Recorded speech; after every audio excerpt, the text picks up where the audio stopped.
Kalau bicara pendidikan kan sangat begitu penting, tidak Ya. hanya secara formal di dosen dan guru, tapi juga pendidikan-pendidikan non formal yang di dalamnya mengajarkan karakter seseorang pasti akan menjadi concern dari pasangan Pak Anies, Pak. Jadi kalau pembicarakan pendidikan yang korelasinya dengan kesejahteraan memang perlu, tetapi lebih perlu lagi adalah meningkatkan kualitasnya itu, program-program yang untuk meningkatkan kualitas dari pengajar-pengajar itu baik yang formal maupun informal, Pak, itu harus sangat ditingkatkan, Pak. Pak Anies concern betul untuk terkait dengan kebijakan pendidikan ke depan, karena sadar betul negara tidak akan maju, Pak, kalau karakter yang berawal dari pendidikan itu tidak diperhatikan.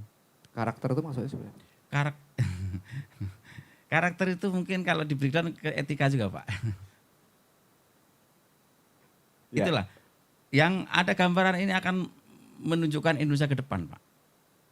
Sopan santun, etika, tidak melanggar aturan. Ini menjadi salah satu ciri-ciri orang yang berpendidikan tinggi, Pak. Ya, di dalamnya memang saya lihat secara pendidikan memang kebetulan dari ketiga paslon yang paling mempunyai background pendidikan ya Pak Anies. Pak Anies, Pak ya. Anies, ya. Ya. Ya, kita bicarakan yang ya memang karakter itu seperti itu, Pak. Kembali ke seperti itu. Saya enggak terlalu akan membicarakan yang detail kegiatan, tentu Ya. kita enggak akan mampu ya. Karena Ya. itu nanti udah di kementerian tapi fokus kepada hal-hal yang sifatnya global yang harus dimiliki, syarat-syarat mutlak yang harus dimiliki oleh seorang pemimpin tadi, Pak. Karakter dan kembali kepada nilai-nilai pendidikannya itu. Kalau yang sifatnya menaikkan gaji guru, terus meningkatkan kualitas, itu otomatis lah, Pak. Karena orangnya sudah tahu kalau ya bagaimana mungkin kalau kita masih mendengarkan jeritan guru yang honorer sekian. Banyak yang menemui Pak Anies, ada guru yang belum digaji sekian, bahkan ditahan gara-gara gajinya ada tendensi mengikuti pasangan ini akan mencoblos ini, gajinya ditahan. Ini kan kembali apa-apaan seperti ini, Pak. Itu semua akan dilakukan perubahan oleh Pak Anies, Pak. Ya. Ya. Ya, baik. Gimana Mas Agus? Yang apa ini? Kesejahteraan guru Ya, sama saya pikir karakter tadi disinggung lagi soal etika. dalam 10 tahun terakhir kan sudah ada banyak perubahan ya dalam sisi untuk misalkan penggajian atau pendapatan baik guru maupun dosen. Ya. Ada serdos, ada sertifikasi untuk guru dan sebagainya yang itu memberikan insentif ya, menambah insentif bagi teman-teman pengajar. Ya memang kalau kita bicara tentang revolusi pendidikan itu nggak bisa dalam waktu 15 tahun.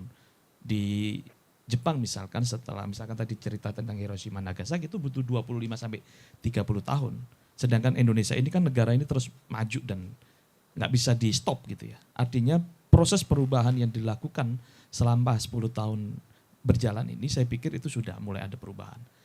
Kalaupun kemudian ada kekurangan di sana sini tadi seperti cerita dari Pak Lukman, memang itu pasti ada cerita itu. Tapi tidak sebanyak dari 10 tahun yang lalu.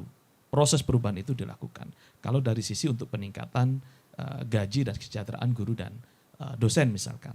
Tapi yang paling penting juga karena kita akan menghadapi tantangan Indonesia Emas 2045, maka tidak hanya sekedar guru dan dosennya yang harus diperkuat, tetapi juga kemudian rasio tadi S1, S2, dan S3.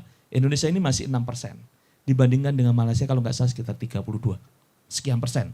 Rasio ya, rasio itu artinya jumlah penduduk dibandingkan dengan lulusan gitu. Dan kita mengejar itu saja memang jauh masih tertinggal. Makanya di paslon kita 02 ini sangat konsen terkait dengan masalah peningkatan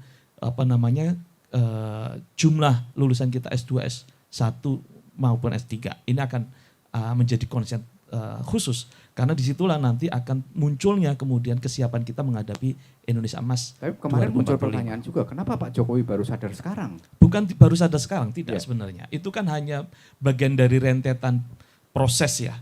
Saya pikir kemudian menemukan A dan B dan C ini itu bagian dari proses. Ternyata memang 10 tahun itu tidak cukup untuk menyelesaikan negara besar seperti Indonesia dengan jumlah penduduk 270 juta. Harus berapa tahun? Saya pikir kalau kita bicara sistem gradualnya sebagaimana yang dilakukan oleh Cina misalkan butuh 40 tahun. Kemudian Jepang butuh sekitar 25 tahun. Ya rata-rata di antara itu. Kalau kita ingin menerapkan betul ya, artinya tidak ada keterputusan dari satu rezim pemerintahan ke pemerintah berikutnya, maka proses itu bisa dilalui sekitar 25 Tapi sampai. dari Mas Pur tadi menyampaikan ada karakter yang akan diubah. Yang satu melanjutkan. Nah, ini kan sudah kontradiktif nih Mas. Iya. Mau dilanjutkan atau diubah? Kan gitu toh. Saya potong sebentar, izin Gimana? Mas Agus, izin biar seru saja. Iya. Menteri Pendidikan kita ya, Pak Ya. Nadiem Makarim ini kan dari sisi kualifikasi menurut saya nggak masuk, Pak. Gak masuk. Nggak masuk. Kenapa? Yang disampaikan Pak Nadiem itu hanya infrastrukturnya. Jadi kandungan-kandungan kurikulumnya itu masih belum nyentuh. Saya mencontohkan satu. Pernah di awal-awal jabatan Pak Nadiem Makarim itu membuka kalau memberikan dana hibah Pak Nadiem Makarim itu malah tidak meloloskan Nahdlatul Ulama kalau nggak salah atau Aisyah, malah justru meloloskan satu lembaga yang tidak dikenal sama sekali. Saya bertanya-tanya karakter pendidikan apa ini, sementara bangsa ini tuh berhutang sama Muhammadiyah, berhutang sama Nahdlatul Ulama, tapi hibahnya malah nggak diloloskan, Pak. Ini Ya. salah satu contoh, Pak. Ya, baik. Lanjut Mas Agus. Kalau itu saya tidak bisa menjawab ya, karena itu tidak berkaitan dengan paslon 02 ya. Ya. Prabowo Gibran itu berkaitan dengan Pak Jokowi dan pemerintahnya sekarang. Tetapi yang simpel saja adalah bahwa Nadiem Makarim secara usia di kabinet jauh lebih lama daripada Anies Baswedan. Yang hanya 1 tahun sekian bulan bertahan sebagai seorang menteri pendidikan. Artinya kalau kita bicara parameter keberhasilan, kalau kemudian Nadiem Makarim dianggap tidak berhasil, otomatis dia akan jauh lebih singkat masa sebagai menterinya jauh lebih singkat daripada Pak Anies Baswedan. Kabinetnya lebih lama maksudnya. Ya itu dari sudut pandang Pak Jokowi ya. Dari Ya, sudut pandang ya. Pak Jokowi ya. Tapi mungkin publik lebih memahami bahwa Pak secara head to head, secara pengetahuan tentu Pak Anies Baswedan dengan Pak Nadiem Makarim, kita tahu siapa Pak Nadiem Makarim kan? Ya, ya. Jadi mempunyai kontribusi pemenangan barangkali begitu. Kalau memang Anies Baswedan dianggap lebih baik, otomatis elektabilitasnya nggak akan seperti sekarang. Loh sekarang sudah Ya, tapi ini melebar nanti. hampir menyalip Prabowo, Pak. Nanti ini melebar ke Sekarang sana. hampir menyalip Prabowo, Pak. Ya, baik. saya pindah ke Bang Udin, silakan Bang Udin. Pak, kita tanpa mengerahkan semua kekuatan lini, Pak, kekuatan masyarakat, Pak. Ya. Kemarin di Batam. Saya sekretaris panitia dan sekretaris TPD.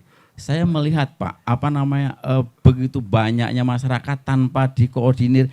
Kalau di kubu sebelah, Pak, saya tidak sebut sebelah ya. Ya. Saya masuk di grupnya, Pak. Ini ada bis 10, ini kasih makan siang. Kami nggak ada, Pak. Hujan-hujan tempatnya itu di Ya, tapi luar itulah, biasa, silakan. luar biasa.